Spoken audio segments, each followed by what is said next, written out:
Just heard now from multiple people within the Department of Justice talking specifically about a very complicated plot that the DEA and FBI have just thwarted. Essentially, there were these two men included in this complaint here facing multiple charges here. Mansour Arabasiar and Gholam Shakuri involved in purportedly wanting to assassinate the Saudi ambassador to the United States, basically via bomb in a restaurant in Washington, D.C. Barbara Starr, let me just bring you in here as I sort of look over at my notes as we were listening to all of them speak here. So let me just make sure I get this straight. Two people involved, one person apprehended, one person still at large. One person not in this country, according to law enforcement officials. Brooke, let's put a face on this right off the top. Who is the Saudi ambassador to Washington? This is a man very well known in this town, a very senior international diplomat. You see his picture there. This man's name is Adel Al-Jaber. He is very close to King Abdullah of Saudi Arabia. He was close to King Fahad before King Abdullah. He is very senior, works at the behest of the royal family.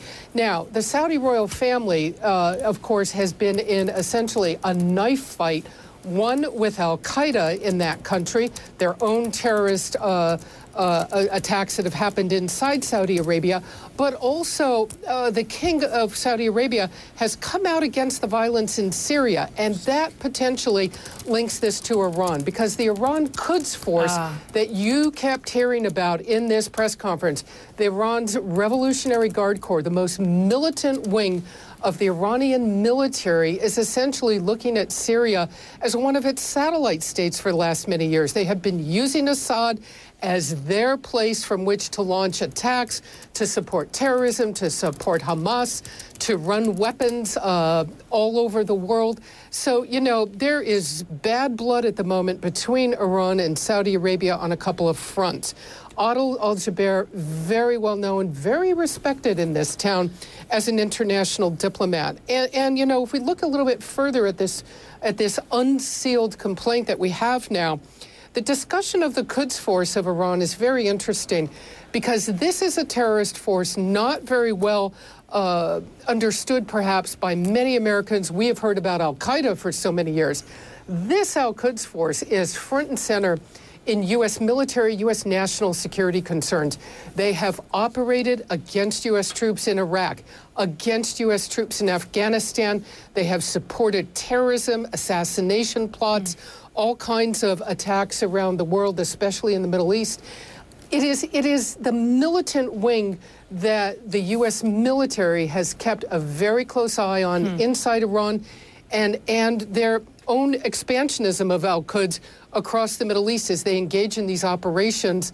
And clearly today we're seeing al-Quds try and reach out and touch inside the United States. Barbara, stand by, because I want to ask a little bit more. Obviously, one of the the major question is, what did the regime, Mahmoud Ahmadinejad, what did he or others that high up know about this thwarted assassination? For that, let's go to Reza Sayah. He is live for me in Islamabad. And from what I understand, Reza, that the president's spokesman has already released a statement. What are they saying?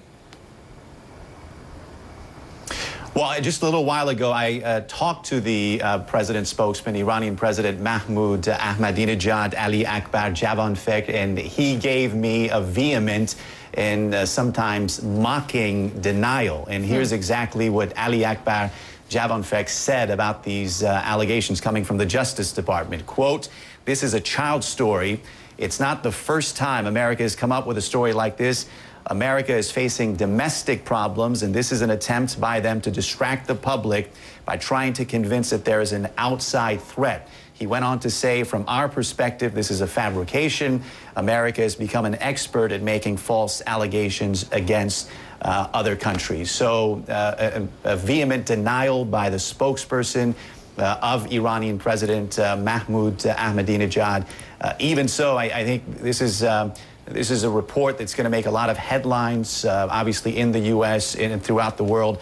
Washington has accused Iran of a lot of things before, but this type of accusation is very rare, maybe even unprecedented, to come out and say a faction within the Iranian government is involved in a plot to assassinate a diplomat on U.S. soil. This is an unprecedented accusation. Again, it's going to make headlines. The details were not many, according to what I heard in the press conference, but it's a serious allegation, again, one that's going to make a lot of headlines and draw a lot of attention to this very tumultuous relationship between Tehran and Washington. Also, Reza, if we can just back up, because according to this 21-page complaint, it essentially outlines sort of this directive from the Quds Force, which is part of the Iranian Revolutionary Guard Corps, part of the Iran military. So help us connect the dots and understand the relationship between all of these separate entities.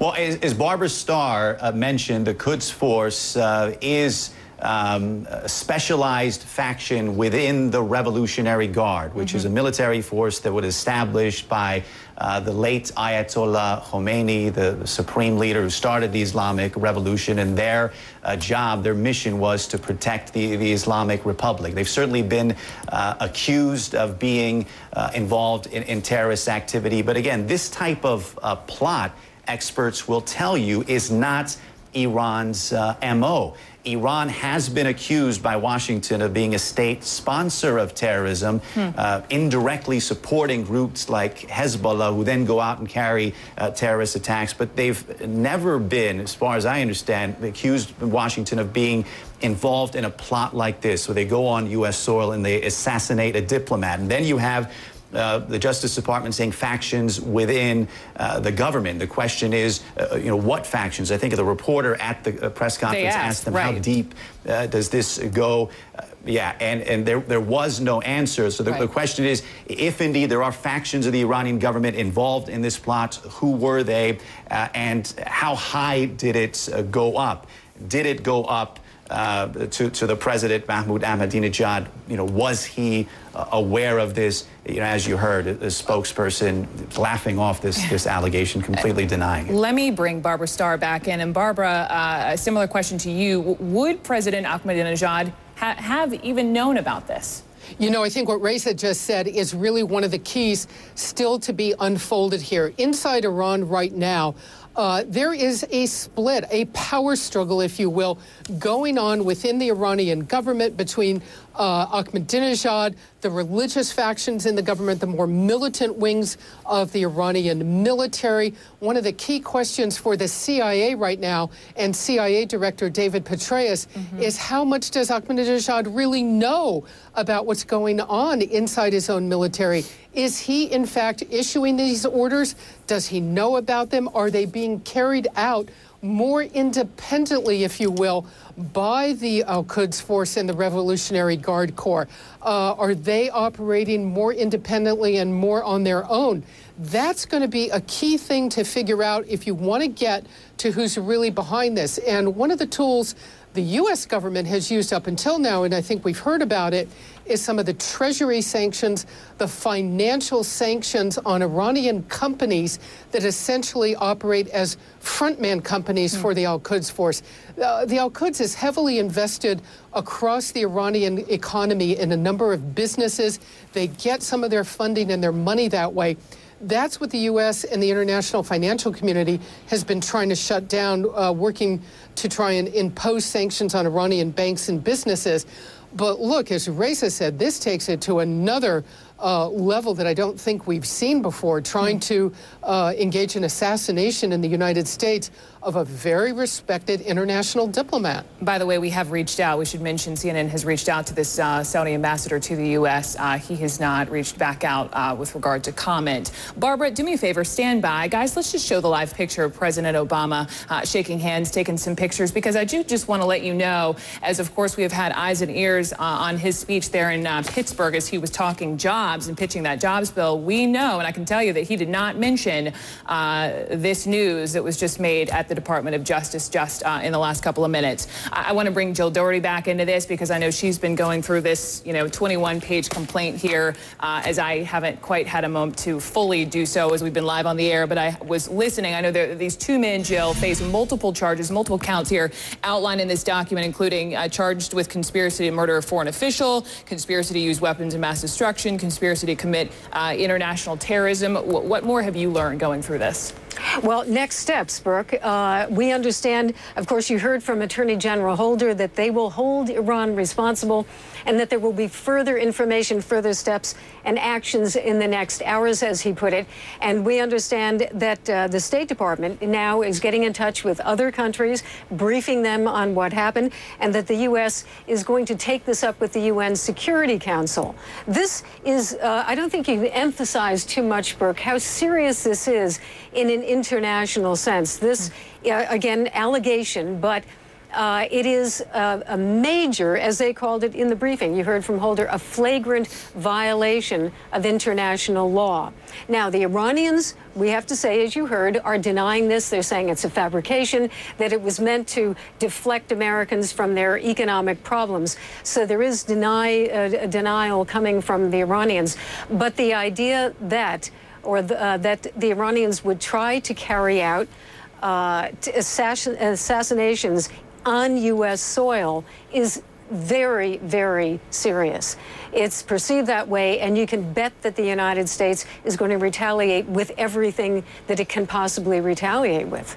Certainly, when he was asked, Attorney General Eric Holder was asked, what do you mean by holding Iran accountable? And we didn't quite get the answer there, though I'm sure we'll be learning sort of internationally what the fallout, right, will be of this. As you point out, well, go ahead. Yeah, I was going to say, Brooke, they've already been taking sanctions against the Iranians, and specifically, I think Barbara mentioned some of this, specifically targeting the Revolutionary Guards, who are the people who, in essence, really now almost control the Iranian economy. They have their tentacles in so much of the economy. So the idea that the United States has been taking, the approach, is to target them and hurt them as much as possible economically. So you could see a ratcheting up of that. And in that case, that could be significant because, after all, it's hitting them economically that hurts them. Their power comes from the economy. But if you do have this question that still is unanswered, how far up the food chain in the Iranian government allegedly did it go? Who was actually the person or the group that actually started it? Was the president, who himself has some economic problems? Iran's economy is having problems. So, did it come from him, or did it come from the Revolutionary Guards, the Quds? There are myriad questions here as the story has now broken this afternoon, and I have many more for you as well, Jill Doherty, including the Mexico angle to this whole story. But do me a favor, stand by, because as I just mentioned, the president, pitching that jobs bill in Pittsburgh, didn't mention it in his speech, but we have now learned the administration does have a statement. Let's go to Dan Luthien, who is traveling with the president, is in Pennsylvania for us right now. And Dan, what are you learning? Well, this is a statement that was just put out by Tommy Vitor, who's the spokesman for the National Security Council, saying, quote, the president was first briefed on this issue in June and directed his administration to provide all necessary support to this investigation. The disruption of this plot is a significant achievement by our intelligence and law enforcement agencies, and the president is enormously grateful for their exceptional work in this instance and countless others. And as you pointed out, the president was speaking just a short time ago on the issue of job creation, putting pressure on members of Congress and the Senate specifically to pass his jobs bill. He made no mention of this, but of course we're standing by to find out if any time either here or when the president heads down to Florida today, he'll make some on-camera statements about this threat from Iran. Okay, Dan Luthien, let's stay in touch with you, please, sir. Thank you so much. If you learn any more there, and I just want to let's pull up this map that we've created. This is a map where you can actually see the Saudi embassy there. You have the Potomac River on the left. I believe, what is that? That curved structure, might that perhaps be the Watergate? I'm just guessing just based upon D.C. It's near the Kennedy Center, for example. So that is where the Saudi embassy is. Again, we've reached out to this ambassador. We have yet to hear back any reaction to this really assassination, this thwarted assassination on his life. And as those different officials of the Department of Justice described, it would have happened a bomb blast. It would have happened at a restaurant in Washington, D.C. So not only would this ambassador have